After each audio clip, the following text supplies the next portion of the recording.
Итак, уважаемые коллеги, сейчас мы с вами поговорим об аускультации органов грудной клетки, а именно аускультации легких. Хочу напомнить вам, что стетофонэндоскоп не должен у нас находиться на шее, как это иногда вы можете увидеть. Вот это грубое нарушение вопросов и дентологии, и санэпидрежима. Он должен храниться в пакете и находиться у вас в кармане.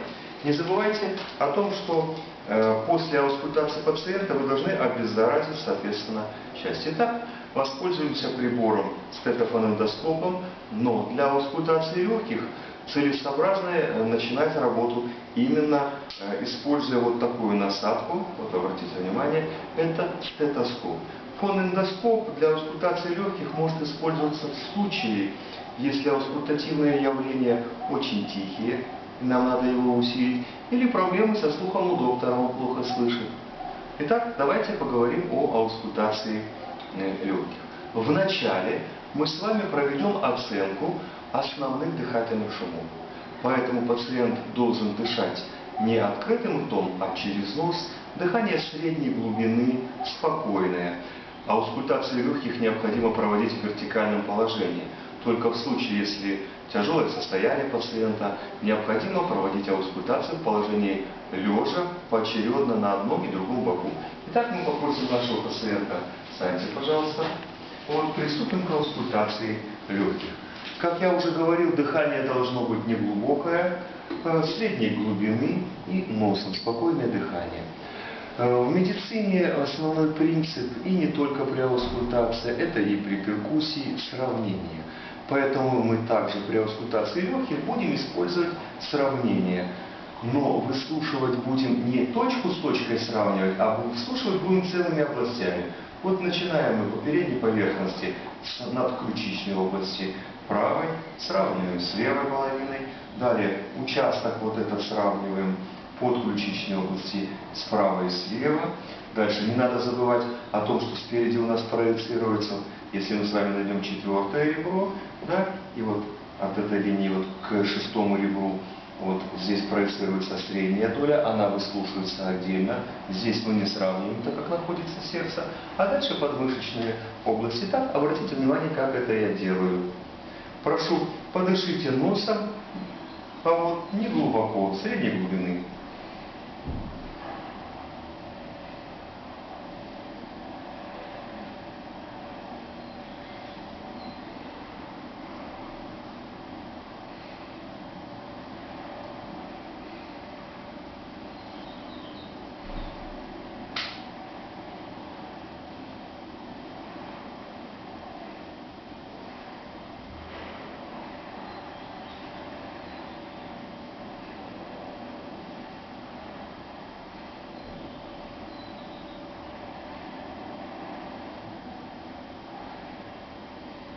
Не устали? Нет. А теперь послушаю обязательно я среднюю долю справа.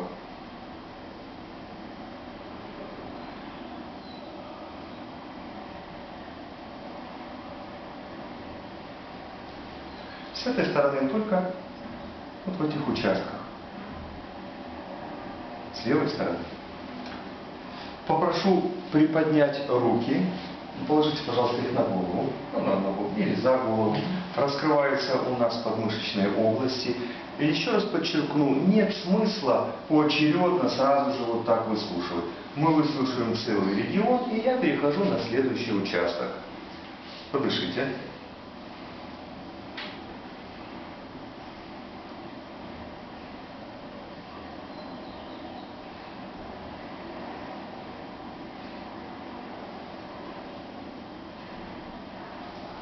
Далее с этой стороны.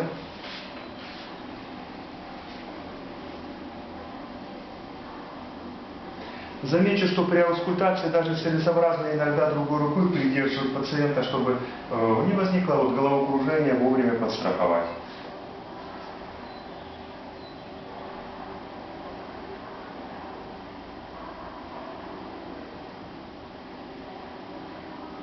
Хорошо, спасибо. Сзади. Аускультацию мы будем начинать с надостных ямок. Посмотрите, вот хорошо видно ост лопатки. Вот, эти участки. Часто меня спрашивают, а сколько позиций стетоскопа необходимо в этой области. Однозначного ответа нет, все зависит от размера грудной клетки, от величины раструба. Но в данной ситуации я представляю себе 2, конечно же 3, может быть, позиции. Если вы поставили 4 позиции, это абсолютно неплохо. Вот. Но 1 позиция, конечно, этого недостаточно. В межлопаточной области аускультация должна проводиться обязательно, и мы попросим руки скрестите, посмотрите на меня, руки вот так скрестите. Что происходит? Лопатки, видите, уходят в стороны, у нас раскрываются целые, скажем, большие поля. Через лопатку выслушивать мы не будем. Верхушечки будем считать, что я выслушал над постной ямки. Подышите.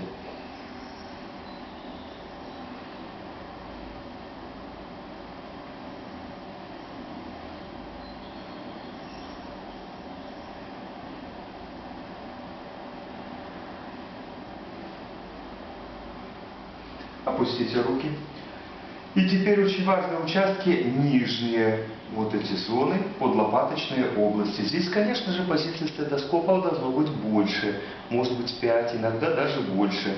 Посмотрите, вот я начну с этой половины. Вообще замечу, что надо начинать выслушивать явно с здоровой стороны, а не с патологической. Тогда, идя от здорового к измененному легкому, нам лучше с вами найти изменения основных дыхательных шумов.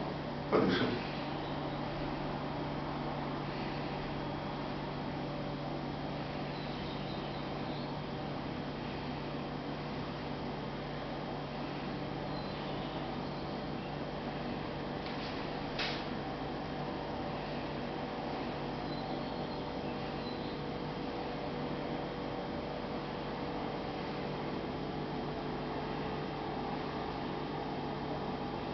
Как вы обратили внимание, я выслушивание провожу достаточно быстро, бегло. Мне достаточно 1 дыхательного цикла. Но замечу, что молодому специалисту, врачу-стажеру, студенту, конечно же, такая скорость аускультации неприемлема. Надо в одной точке послушать несколько дыхательных циклов, внимательно слушаться. Теперь мы с вами перейдем к аускультации уже с целью поиска побочных дыхательных шумов. Хочу заметить, что в практической медицине, когда у врача недостаточно времени, многие специалисты сразу же переходят к этому приему, нацеленный именно на изменения со стороны побочных дыхательных шумов. Может быть, это не совсем правильно, но в принципе допустимо, когда ресурс времени очень небольшой, у вас на приеме 30-40 человек, и вы должны не пропустить хрипы, крепитацию, шум трения плевры.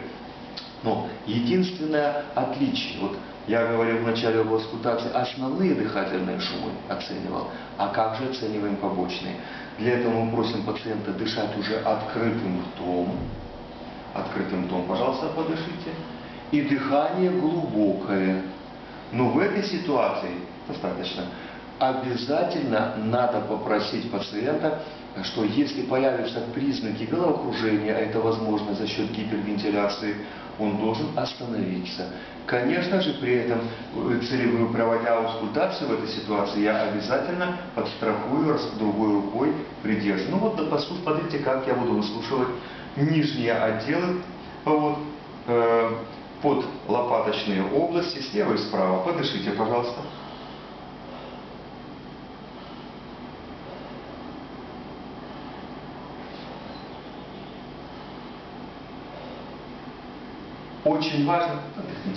Очень важный прием при аускультации легких – использование дополнительных приемов. Каких? Во-первых, это кашель. В данной ситуации я не выслушал никаких побочных дыхательных шумов, но это не значит, что их нет. Я попрошу пациента покашлять и буду выслушивать после покашливания. Далее попрошу сделать форсированный выдох. Вы сейчас начнем, давайте с этого. Форсированный выдох. Пожалуйста, сделайте такой резкий выдох. Молодец. Слышите? И я буду выслушивать. Подышим. Резкий выдох.